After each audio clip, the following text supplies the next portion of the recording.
नमस्कार प्यारे बच्चों, संस्कृत की इस कक्षा में मैं आप सभी का हार्दिक स्वागत करता हूं। प्रस्तुत है कक्षा 5 के लिए पाठ संख्या 5 सुभाषितानि। सुभाषितानि का अर्थ होता है सु माने अच्छा, भाषित माने कहा हुआ, अर्थात अच्छी बातें। तो आइए शुरू करते हैं इस पाठ को। श्लोक संख्या 1। आपातकाले तु संप्राप्ते यद मित्रम मित्रमेव तत् वृद्धि काले तु संप्राप्ते दुर्जनः अपि सुहृद भवेत्। आइए अब इसका उच्चारण अभ्यास करते हैं।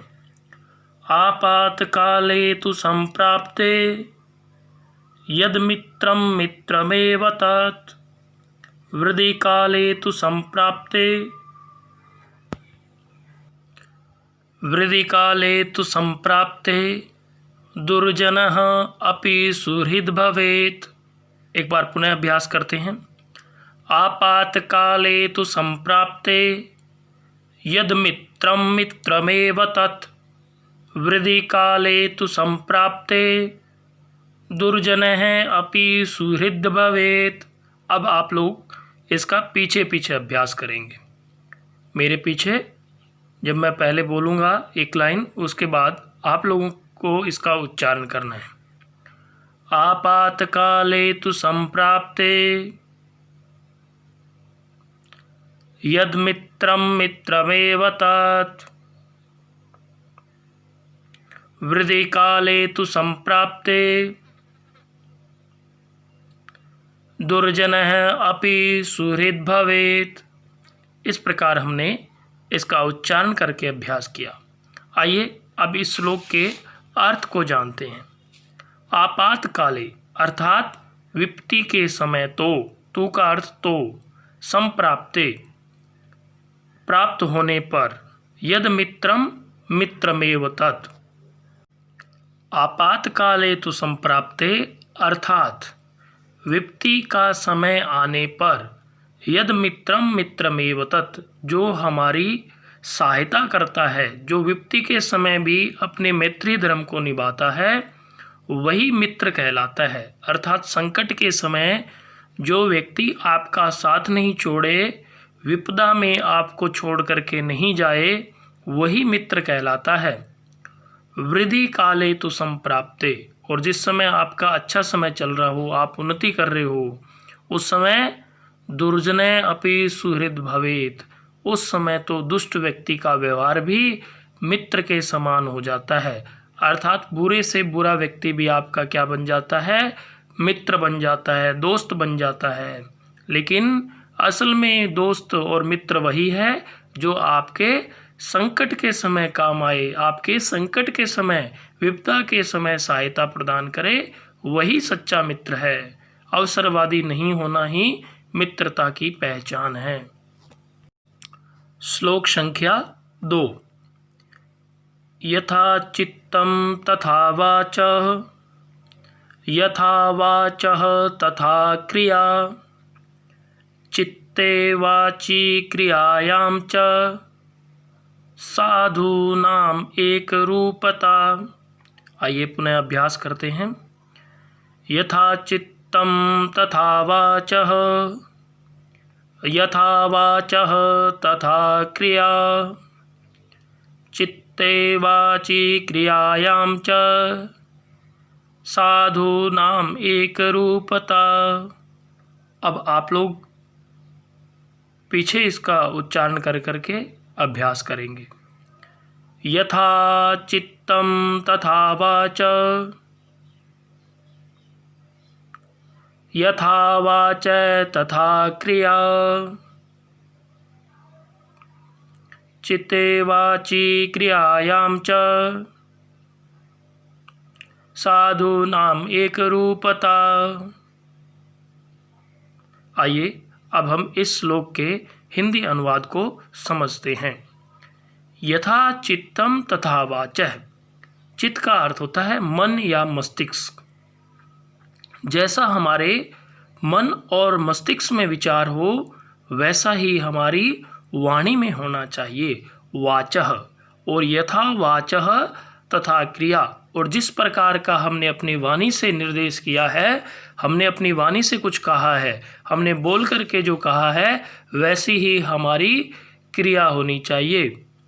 चिते वाची क्रियायाम च, और मस्तिष्क और वाणी में जो क्रिया है साधु नाम एक रूपता। ऐसी मन और मस्तिष्क की एक रूपता साधुओं का लक्षण है, अर्थात सज्जनों का लक्षण है। इस श्लोक में यह कहा गया है कि हमारी कथनी और करनी में कोई अंतर नहीं होना चाहिए। हमने जो कहा वही हम वैसा ही हम करेंगे, अर्थात सदैव सत्य का आचरण करेंगे, छल कपट नहीं करेंगे। मुख पे कुछ, जैसा कि हिंदी में एक मुहावरा है, मुख में राम और बगल में छुरी, हम अपनी कथनी और करनी में कोई अंतर नहीं करेंगे, ये इसमें बताया गया है। श्लोक संख्या 3। न कश्चिद कश्चित मित्रम न कश्चित कश्चिद रिपुः व्यवहारेण एव मित्राणि जायन्ते रिपवस्तथा। पुनः सुनिए इसको ध्यान से। न कश्चिद कस्यचित् मित्रम न कश्चित् कश्चिद् रिपुः व्यवहारेण एव मित्राणि जायन्ते रिपवस्तथा। अब आप लोग अभ्यास कीजिए मेरे साथ। न कश्चिद् कस्यचित् मित्रम न कस्यचित् कस्यचिद् रिपुः व्यवहारेण एव मित्राणि जायन्ते रिपवस्तथा। आइए अब हम इस श्लोक के हिंदी अनुवाद को समझते हैं। न कश्चिद कस्यचित् मित्रम, न तो कोई किसी का मित्र है, न कस्यचित् कस्यचिद् रिपुः, और न ही कोई किसी का शत्रु है।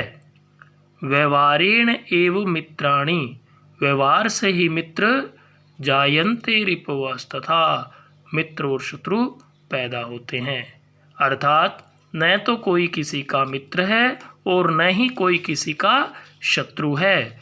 व्यवहार के कारण ही शत्रु और मित्र पैदा होते हैं, मित्र और शत्रु पैदा होते हैं। अर्थात हमें सदैव सभी के साथ अच्छा व्यवहार करना चाहिए, जिससे कि अधिक से अधिक हमारे मित्र बने, और छल कपट का व्यवहार परित्याग करके सत्य का व्यवहार अपनाना चाहिए।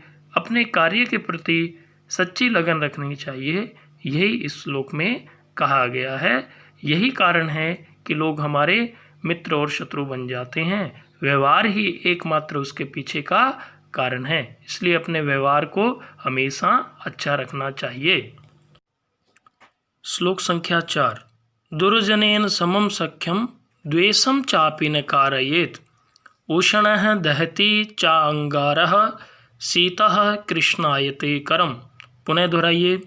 दुर्जनेन समम सख्यम द्वेषम चापि न कारयेत् उष्णः दहति चांगारः शीतः कृष्णायते करम। अर्थात दुर्जनेन समम सख्यम, जो दुष्ट व्यक्ति है, दुर्जन व्यक्ति है, उससे समम सख्यम, उससे मित्रता नहीं करनी चाहिए, और मित्रता के समान ही क्या नहीं, द्वेषम चापि न कारयेत्, द्वेष भी नहीं करना चाहिए। अर्थात दुर्जन व्यक्ति से, दुष्ट व्यक्ति से ना तो मित्रता करनी चाहिए और ना ही शत्रुता करनी चाहिए।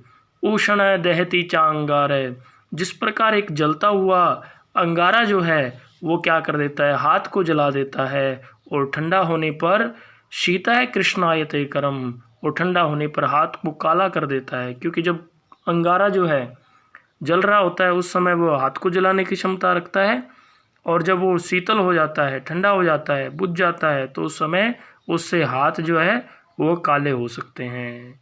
तो इसलिए दुष्ट व्यक्ति से मित्रता और शत्रुता दोनों ही हानिकारक है। श्लोक संख्या 5। षड्दोषाः पुरुषे नेह हातव्या पूतिमिच्छता निद्रा तद्रा भयम क्रोधम आलस्यम दीर्घसूत्रता। एक बार पुनः देखिए ध्यान से। षड्दोषः पुरुषेणेह पुरुषेणेह हातव्या भूतिमिच्छता। निद्रा तंद्रा भयम क्रोधम आलस्यम दीर्घसूत्रता। अर्थात षड्दोषः 6 दोष। हातव्या भूतिमिच्छता, प्रयत्न पूर्वक हमें इनसे दूर रहना चाहिए। कौन कौन सा? निंद्रा अत्यधिक नींद, तंद्रा आलस्य जो रुपये पैसे का घमंड है, तंद्रा उसको कहते हैं रुपये पैसे का घमंड। भयम और भय, क्रोधम क्रोध गुस्सा, आलस्यम अत्यधिक आलस्य करना, और दीर्घसूत्रता अत्यधिक घनिष्ठ मित्रता। कहता है जो व्यक्ति अपना कल्याण चाहता है उनको इन 6 दोषों से दूर रहना चाहिए। कौन कौन से? पहला निंद्रा, अत्यधिक नींद नहीं लेनी चाहिए, ज़्यादा नहीं सोना चाहिए, जितनी आवश्यकता हो उतना ही सोए। दूसरा तंद्रा, इसका मतलब क्या होता है? रुपए पैसे का घमंड, धन दौलत का, पद का घमंड। तीसरा भयम, डर भी नहीं होना चाहिए, क्योंकि डर के कारण व्यक्ति पुरुषार्थ नहीं कर पाता। भय जो है वो आगे बढ़ने से रोक देता है। चौथा क्रोध, गुस्सा नहीं करना चाहिए। पांचवा आलस्य, और छठा जो दोष है वो है दीर्घसूत्रता, अत्यधिक घनिष्ठ मित्रता। अतः हमें इन 6 दोषों से दूर रहना चाहिए। आइए अब इस पाठ के प्रश्नोत्तर का अभ्यास करते हैं। प्रश्नानाम् उत्तराणि दीयताम्, प्रश्नों का उत्तर दीजिए।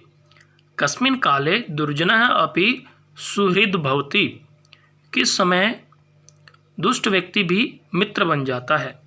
आपातकाले वृद्धि काले, तो हमने श्लोक में पढ़ा था वृद्धि काले तु संप्राप्ते दुर्जनः अपि सुहृद भवेत्, अर्थात इसका उत्तर होगा वृद्धि काले।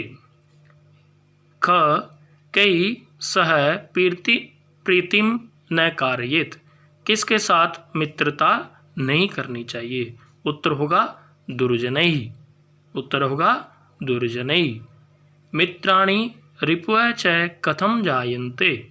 ग मित्राणि रिपुः च कथं जायन्ते, उत्तर होगा व्यवहारेण, उत्तर होगा व्यवहारेण।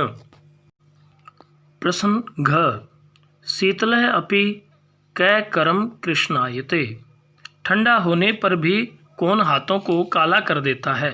अंगारः, अंगारः, उत्तर होगा अंगारः। भूतिमिच्छता पुरुषेण किम हातव्या, जो सुख चाहता है उस व्यक्ति को कौन नष्ट कर देता है। जो सुख चाहता है उस व्यक्ति को कौन नष्ट कर देता है। षड्दोषः, 6 दोष, षड्दोषः। प्रश्न संख्या 2, विलोम पदानि लिखत, विलोम पद लिखिए। अनुलोम पदानि, विलोम पदानि। मित्रम शत्रुः, मित्रम शत्रुः। दुर्जनः सज्जनः, दुर्जनः सज्जनः। सख्यम रिपुः, सख्यम रिपुः। उष्णः शीतः। दोषः गुणः। रेखांकित शब्दानाम आधृत्य प्रश्न निर्माणम कुरु, रेखांकित शब्दों के आधार पर प्रश्न निर्माण कीजिए। आपातकाले यत मित्रम तदेव मित्रम भवति, उत्तर होगा कदा यत मित्रम तदेव मित्रम भवति। ख व्यवहारेण मित्राणि रिपुः च जायन्ते, व्यवहारेण कानि च जायन्ते। ग सख्यम द्वेषम च दुर्जनेन समम न कारयेत, सख्यम द्वेषम च केन समम न कारयेत। सख्यम द्वेषम च केन समम न कार्यते। घ उष्ण अंगारः दहति, उष्णः क दहति, उष्णः कः दहति। पुरुषेण षड्दोषाः हातव्याः, पुरुषेण षड्दोषाः हातव्याः। पुरुषेण कः हातव्याः, पुरुषेण कः हातव्या। आप लोग इसे पुनः दोहराइए, ध्यान से सुनिए, ध्यान से पढ़िए और बड़े अच्छे से इसको याद कीजिए। बहुत बहुत धन्यवाद।